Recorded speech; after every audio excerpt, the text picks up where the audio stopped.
Have you ever stopped to think about how the bricks we see in almost every building are made? Although they look like simple clay blocks, behind each one lies a surprising industrial process that combines ancient tradition and modern technology. From the extraction of clay to the firing in enormous kilns, each stage is key to obtaining a durable material that has accompanied humanity for more than 5,000 years. Today we show you, step by step, how the hollow bricks that support houses, buildings, and entire cities are created.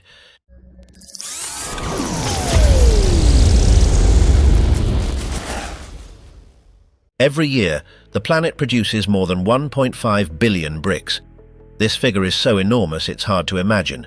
It's equivalent to covering a gigantic area with bricks, enough to build entire cities. And the interesting thing is that, although humanity has created new materials such as steel, reinforced concrete, and prefabricated panels, brick remains irreplaceable in many projects. It is known that sun-dried bricks were used as early as ancient Mesopotamia to build houses and walls. In Egypt, during the time of the pharaohs, they were also a key resource. And even today it is possible to find remains of these adobe bricks that, despite thousands of years, remain standing. Brick not only stands the test of time, but also offers natural advantages. It keeps interiors cool during the summer and helps retain heat in winter, thanks to its thermal insulation capacity. This very basic characteristic is what made it a universal material. Modern brick is born from two simple elements, clay and sand. Clay is an abundant mineral found beneath the Earth's surface. It is composed of tiny particles that, when mixed with water, become malleable like plasticine. This allows it to be molded into almost any shape. However, once fired at high temperatures, it hardens extraordinarily, becoming a rigid and resistant material. The sand, meanwhile, provides consistency and prevents the clay from deforming during drying and firing. We could say that sand is like the skeleton that supports the brick. In this factory, which has been operating since 1891, two different types of clay extracted from nearby quarries are used.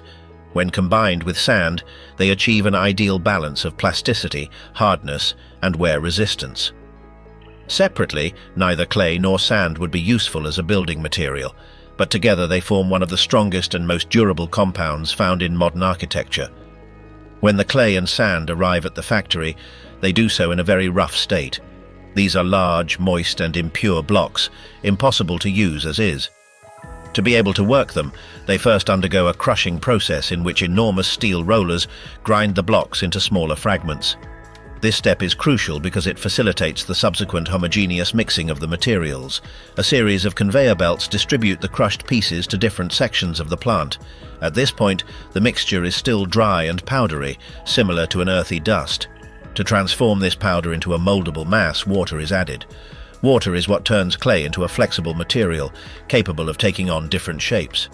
However, here a challenge arises: air. If air bubbles were trapped in the mixture, the bricks could explode inside the kiln when heated due to the expansion of the internal air. To prevent this, the mixture passes through a vacuum pump that removes all trapped air, achieving a homogeneous, compact paste ready to be molded. With the mixture ready, it's time to shape it. This is done using an extrusion machine, which pushes the clay paste through a rectangular nozzle. The result is a continuous column of wet clay approximately 3 meters long. Interestingly, this column has perforations inside, which make the bricks hollow. The perforations serve several functions. They reduce the weight of the brick. They speed up drying and firing as heat penetrates more easily. They facilitate transportation as they are lighter. They improve the thermal and acoustic insulation of the walls. In other words, hollow bricks are not only cheaper to produce, but also more efficient in construction. When the continuous column of clay exits the extruder, it has the general shape and size of a brick, but it is not yet a usable product. This elongated mass must be divided into individual uniform pieces that meet the standardized measurements required by construction. To achieve this, a highly precise cutting system is used to ensure that each brick has the same proportions and finish. The first step in this process involves moving the column to an industrial guillotine equipped with tensioned steel wires. These extremely thin and strong wires resemble piano strings in both their appearance and tension. Thanks to their hardness and elasticity, they are able to cut through the wet clay with clean, precise cuts without deforming the mass. Each pass of the guillotine divides the column into smaller sections, until a single extruded block is transformed into around 50 individual bricks. Uniformity in size is crucial. It ensures that the bricks fit correctly into the walls and that there are no variations that complicate the masonry work. Once the pieces are obtained, another mechanism comes into play, the sanding rollers. These rollers gently press the surface of the bricks and imprint different textures.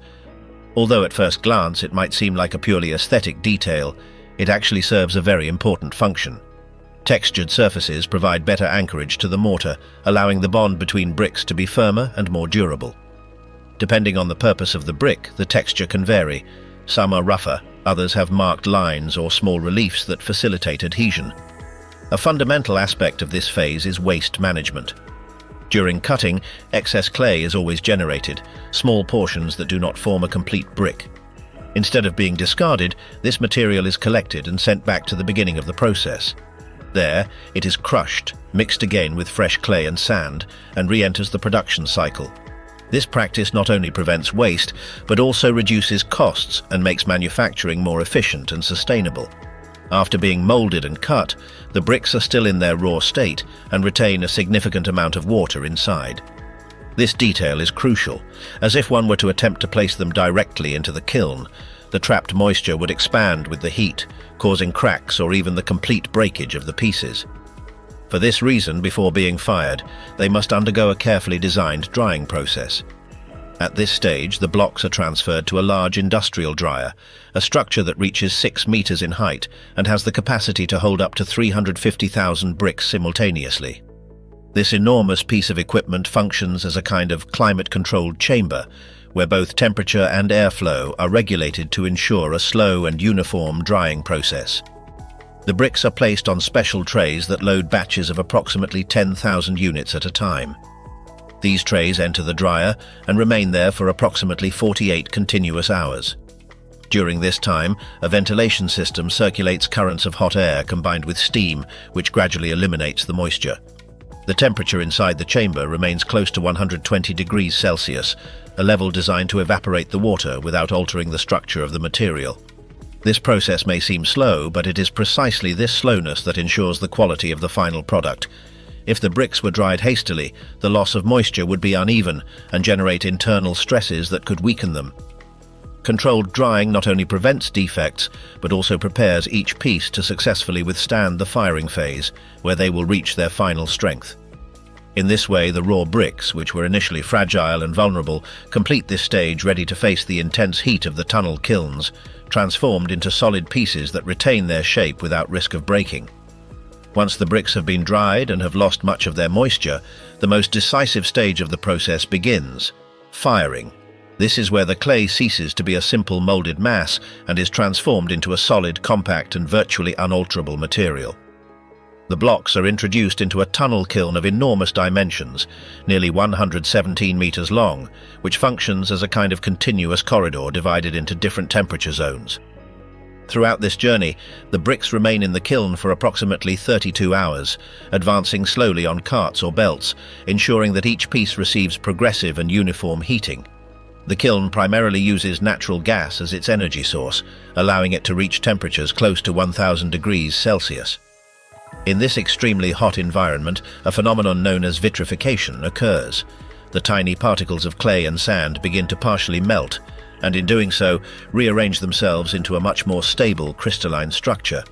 This network of crystals acts as an internal reinforcement, giving the bricks remarkable mechanical strength and improving their durability against humidity and temperature changes.